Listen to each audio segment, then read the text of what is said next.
I don't know, but you know what he did with that knife? Kept it. Put it in another chef's knife box at the pub. Are you serious?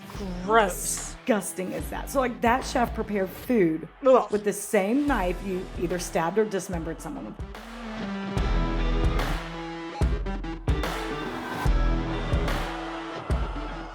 Hey, a Monday night recording is always risky. Oh my God. It's like, oh man, it's a one-woman show today. Yeah, Where are you? She was just saying, be lively. And I was like, Yeah. I am, chill. And then I just Give Rachel a stared pep at her. talk. She's like, I am lively. And then she goes silent on me. Just staring at her. What's up? Not much. How is everyone? I'm ready, right? Sure. You tell Yeah. me. I don't know shit. I just don't have anything. So I can just jump right into it. Today, I'm telling y'all about Claire Holland. Sources are BBC, The Guardian, Bristol Post, and The Independent. Oh, those are good sources. Oh, thank you. Right? I feel like whenever The Guardian's one of my sources, it's a very in-depth article. Mm-hmm. And I like that. Mm-hmm. Love it, It really actually. is. Yeah, they got detailed. In December 2020, a man named Paddy O'Hara moved into a neighborhood in Bristol, England called Patchway. It's about 6 miles from city center. Okay. Being new to the area, he was trying out some local spots, and one night he met a guy in a pub named Darren Osment, who he comes to find out lives only a few doors down from him, like literally less than 1,000 feet. Oh my God. They said, well, I think this neighborhood's pretty small. Yeah. You know, they started talking, and Darren mentioned that he was in need of some work. He was a former drayman, which is like a truck driver for breweries or like a delivery driver, Oh, yeah. before training as a chef. And according to a few people on Reddit, I guess I could source Reddit, but not really. Yes. According to a few people on Reddit, he was very well liked, good food, you know. Around this time, he was out of work due to COVID. Wait, so he good was looking. food. He's a chef. Oh, okay. Sorry, I was stuck on him driving for the brewery. Okay, sorry. Oh, yeah, he was a drayman, which I've never heard of it called that. Me neither.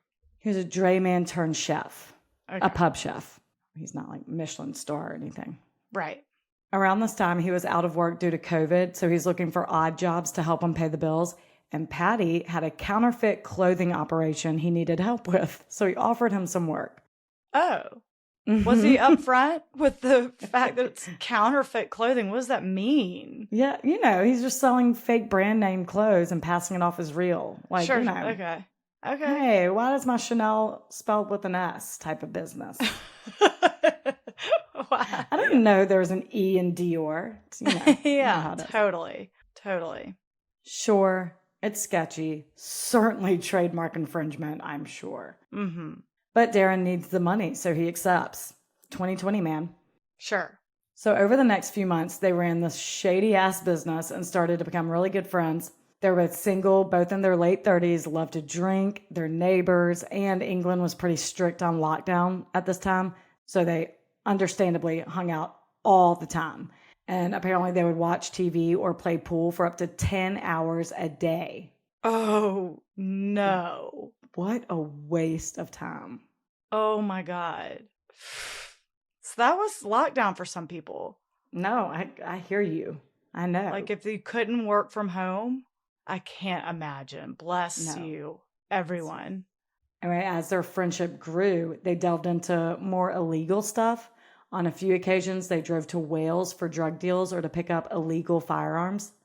Whoa. That's like pretty...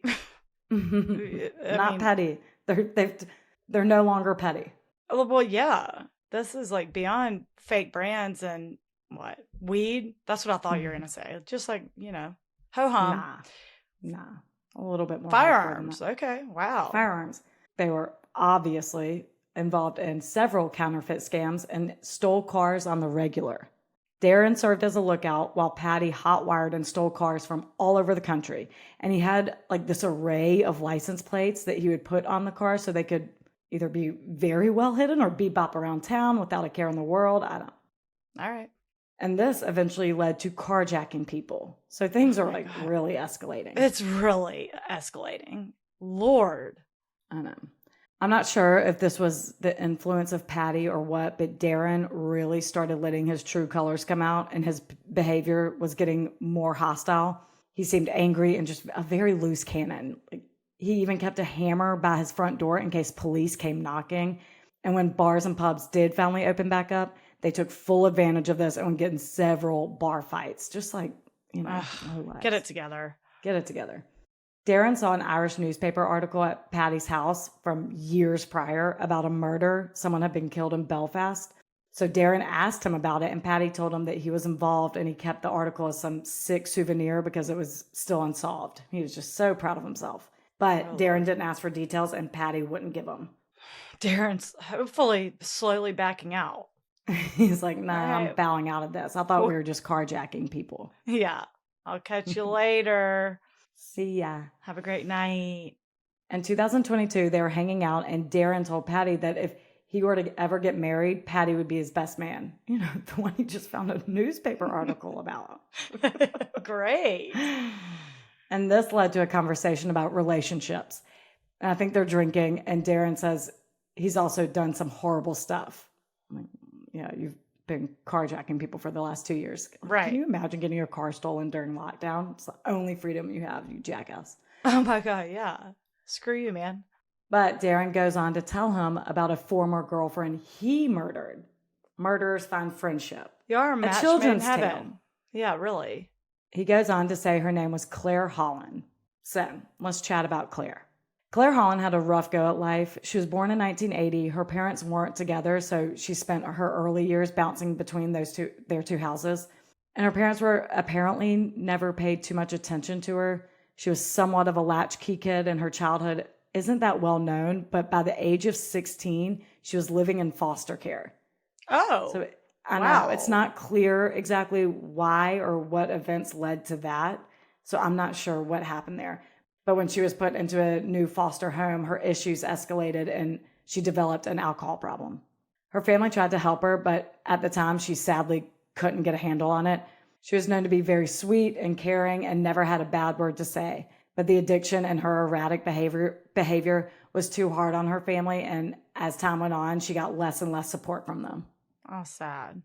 Mm-hmm. Throughout her teenage years and in her 20s, she hung out with a bad crowd and started dating shithead guys who didn't treat her well. And she ended up having children with some of them. Oh, no. And honestly, I'm not sure how many men there were, but by her mid-20s, she had 3 kids. And sadly, because of her addiction, her kids were taken from her and lived with their father. Oh, no. Her fathers. Oh, no. No. Sad. No, sure. Yes. It's a tragic situation, for sure. In 2008, she met Darren Osment while they were both working in City Center. He was a chef at a local pub, Seamus O'Donnell, and they kept running into each other around town and eventually started dating. Though he had a stellar reputation, according to those few people on Reddit, behind closed doors, he was an asshole. And this was an awful relationship. He drank even more than she did and would often get aggressive when drunk. And when he was mad, he would shove her around and once even wrapped his hands around her neck during an argument. Jesus. Even so, she got pregnant with his baby in 2010. Oh, no. 4 kids before 30. That's a lot. It's a lot. They moved into a 2-bedroom house and tragically continued their destructive lifestyle binge drinking throughout the pregnancy. And because of this, CPS took their son shortly after birth and put him into foster care. Oh, my God. It's a tragic, yeah.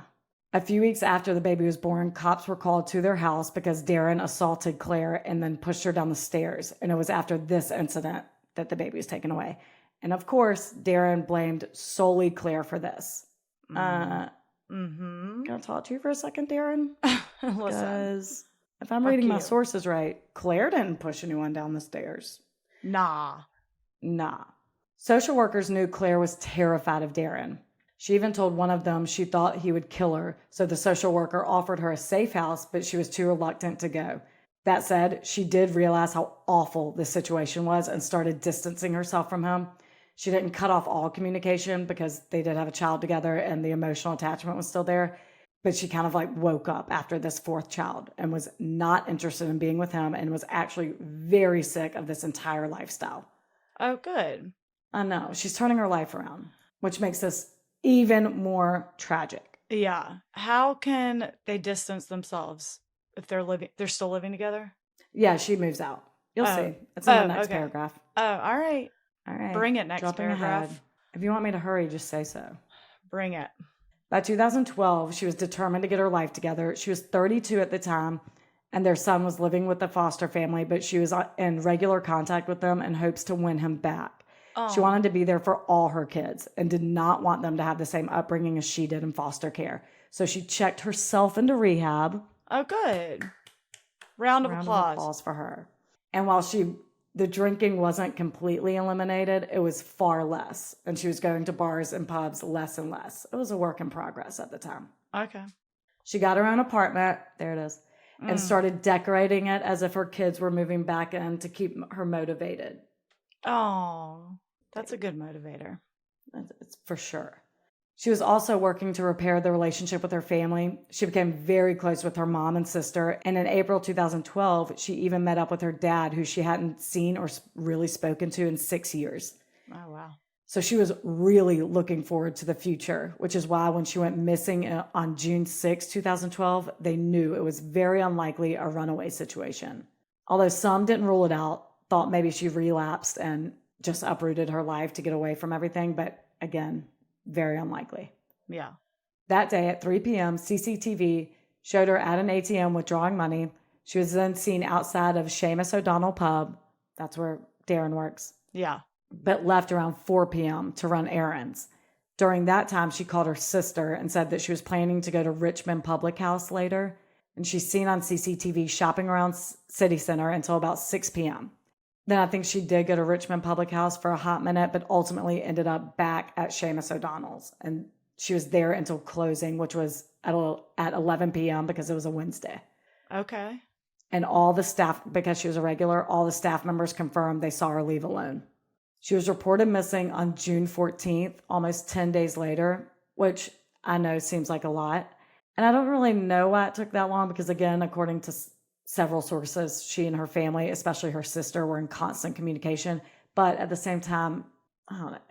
It's pretty easy to come up with reasons why people may not be answering their phone. Like she could be busy working or desperately trying to win her kids back. I don't know.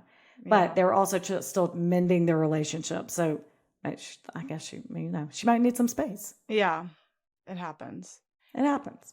It wouldn't happen to me and you know. No, I was just about to say, I mean, well, if you went like months without talking, sometimes years, like a 10-day stint may not seem that weird. Mm-hmm. Mm-hmm. When you're like getting reacquainted too. Like maybe she just does that. Right. Whatever. Yeah, got it. Police investigated immediately and saw that she had zero activity on her credit cards, except for that ATM on CCTV. Yeah. Which is never a good sign, as you know. Darren was the first person they questioned, but staff members at the pub vouched for him and said he was working all night in the kitchen and didn't even see Claire while she was there. So there's like no altercation between them or anything that they thought would lead to murder that night. She left alone, he stayed, closed up, and as far as anyone knew, he went home alone too. Nothing came from underwater searches, house-to-house inquiries, media appeals, and without a body, the case just kind of went cold. Mm-hmm. Apparently in 2014, 2 years after the murder, Darren told his roommate at the time that he strangled Claire before throwing her body into Avonmouth docks about 9 miles from the city. He didn't think this was credible. He thought he was full of shit, drunk talking. Yeah. In 2018, he told another guy while drunk at a pub that he paid someone to have her, quote, executed. Okay. He too was like, all right, drunkie, shut the hell up. So in 2019, he gets wasted and calls 999 on himself and says he's responsible for Claire Holland's murder. And he, quote, just wants the monkey off his back. And they're like, talk to me, old chap. Okay, so they're like, well, we'll hear you out. At the very least. Let's talk about this. He said, quote, I've had enough. I just want to get it. Whatever's done is done. I can't turn back the clock. I want to get it dealt with. I had her killed. I gave someone money. They had it done. Literally, I wasn't stuttering. He was. Yeah. Figured. So cops go to his house to talk to him, and there's body cam footage, and he answers some of their questions with his arms sticking straight out in front of him, waiting to get arrested. Oh my God, are you serious? Is he drunk? Yes. Okay. But he doesn't seem like it. Like, I wouldn't have known that. I would be like, and they're like, okay, just, will you put your hands down for a second? For real. He's like, so you're saying you killed her? And he's like, yeah. So, and he like starts telling the story with like his arms out, just waiting to be arrested. Well, just do it then. It's like, all right. Can't hurt. He says he didn't actually do it, only had it arranged, but he's not going to give names. So eventually they arrest him and he spends the night in jail. But the next morning he has no recollection of calling the police. What? Can you imagine waking up after a drunken night in jail? And he's like, oh shit, did I get a DUI? I'm like, no. Confess to murder. You wish. You wish you got a DUI. Murder, actually. Oh. So he adamantly denies killing her, says it was a complete drunken lie. And then he later explains that he had been kicked out of his house by his then girlfriend and had nowhere to go. And it said if he confessed to murder, it guaranteed him a bed for the night. Oh. Get a friend. No. No. What a loser. Come on.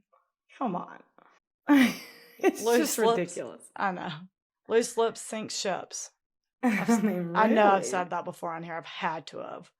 But Yeah, really, you did. sorry, just because you sobered up doesn't mean you didn't say what you said. Right. That's not your go-to when you don't have anywhere to sleep in your car. Yeah. I mean, no way. Or get a friend, man. They look into him, and because of lack of evidence, they have no choice but to let him go and even reopen the investigation to find evidence, but nada. So they figured he was full of shit, some sicko trying to play with her family's emotions, and there's nothing they can do. He was then notified after this that no more action would be taken against him. They looked into him at this point like 3 separate times. What? Who notified him? Y'all. Wait. Who notified him? All right, just such a bitch. See, what y'all don't know is that I said, I'm not sure if I want to keep this next sentence because I don't know who notified him, but I'm sick of saying that I don't know something in the story. It looks like I'm ill-researched, but they just didn't say. And Rachel's like, just say it and don't say who notified him. And then she asked. I couldn't keep a straight face. I wish I did it without laughing. I was too hyped up. I was too excited to let it rip. Too excited. It's not clear, y'all. I think, I'm guessing his attorney. Yeah. The cops aren't going to be like, all right, we're done here. Thank you. So sorry. Bye-bye. I don't know. Okay. I bet he was like, phew.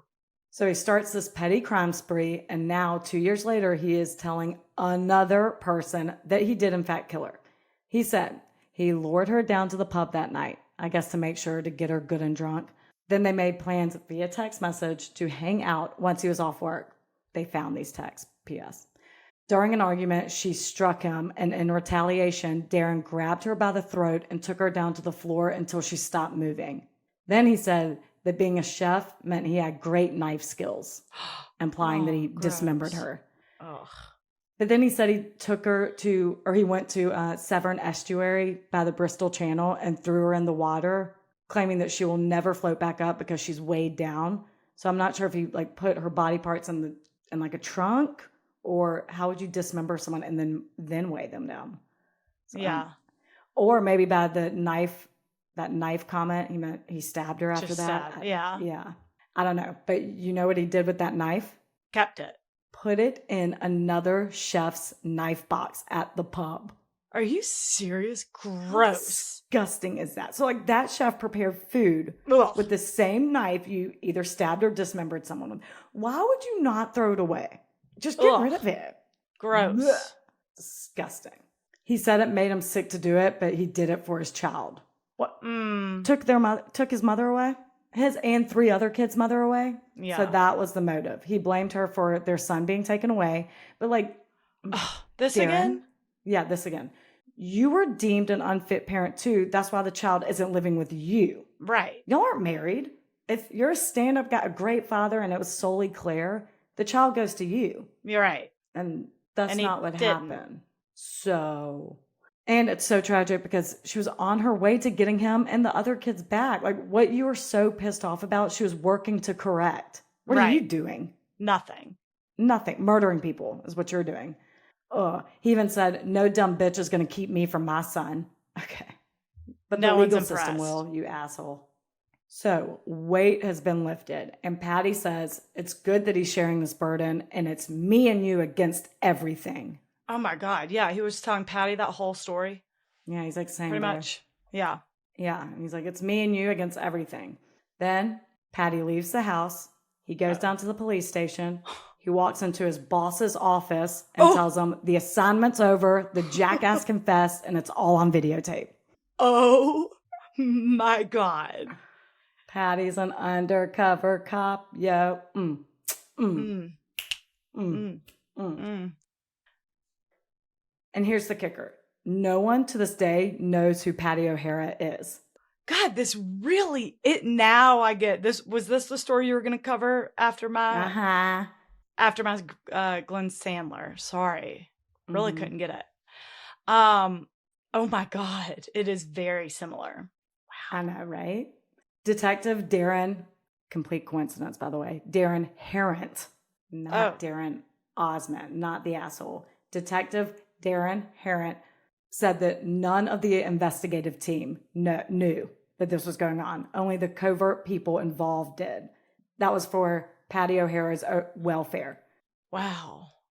So we don't know his real name. Every article about this, the trial, everything refers to him as this alias, Paddy O'Hara. So I'll still be calling him that.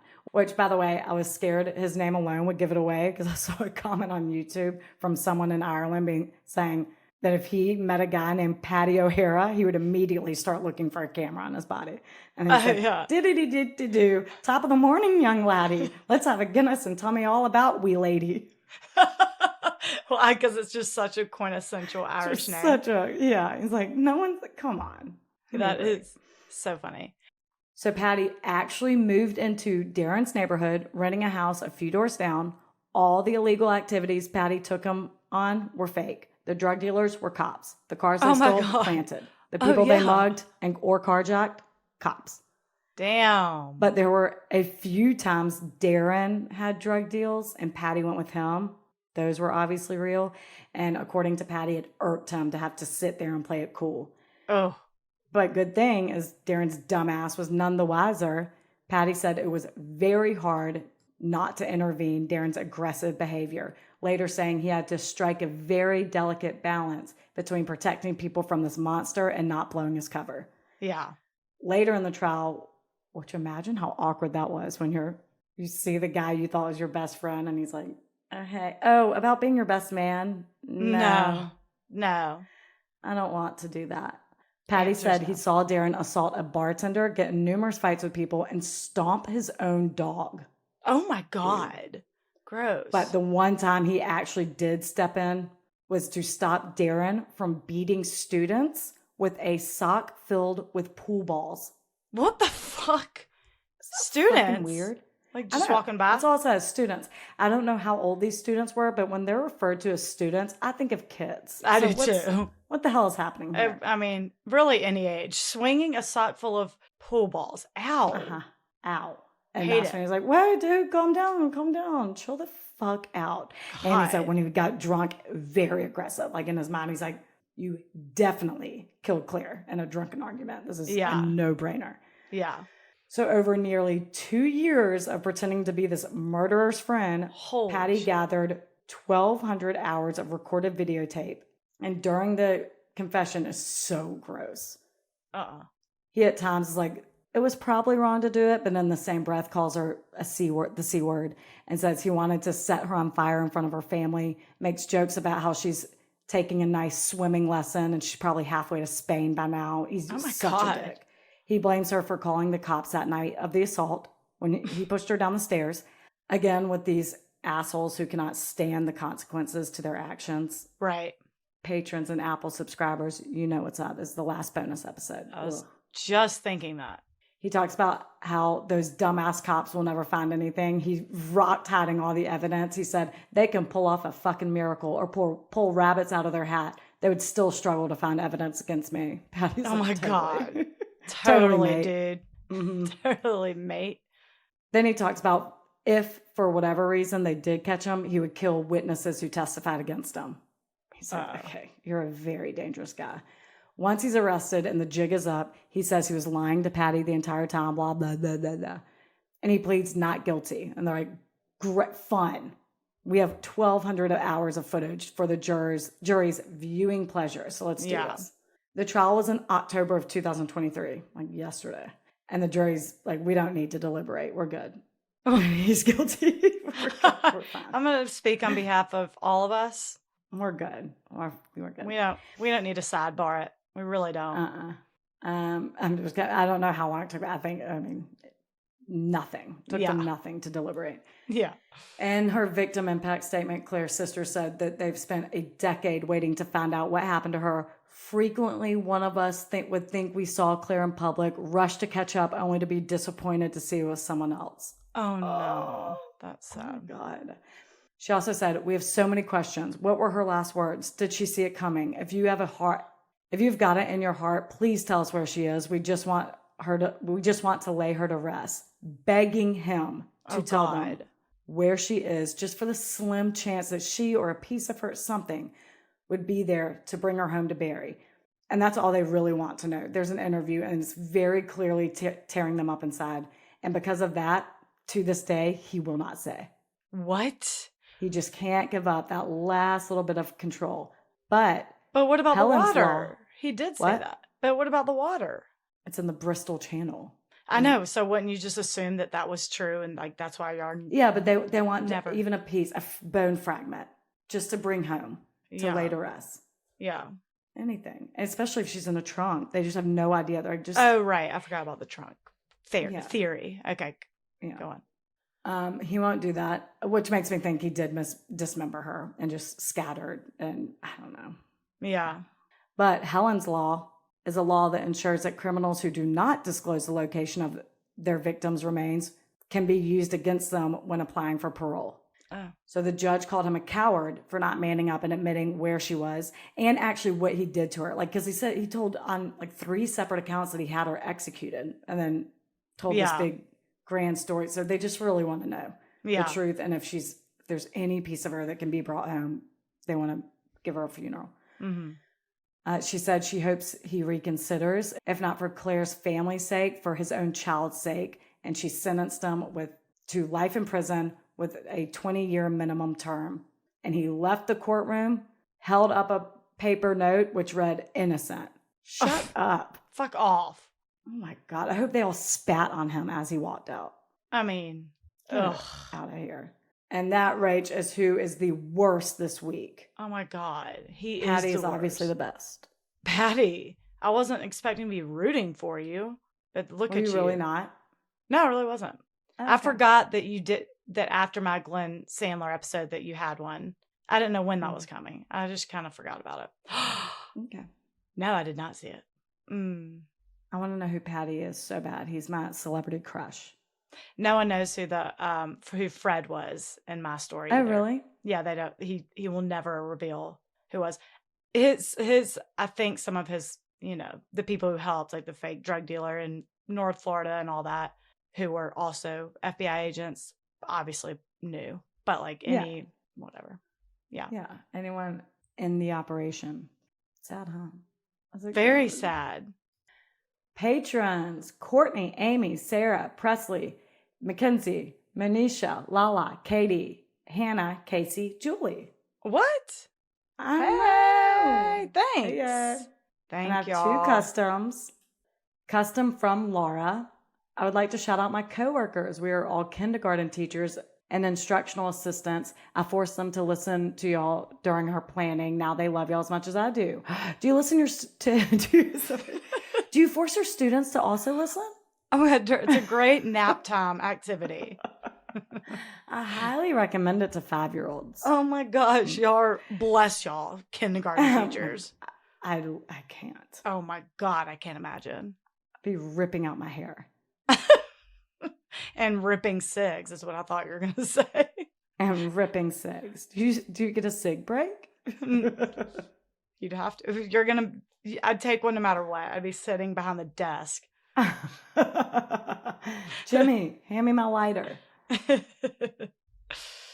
My second shout out is, so thanks for listening. Oh my God, thank you. God, please shape please shape my child's mind. I love it. Yeah.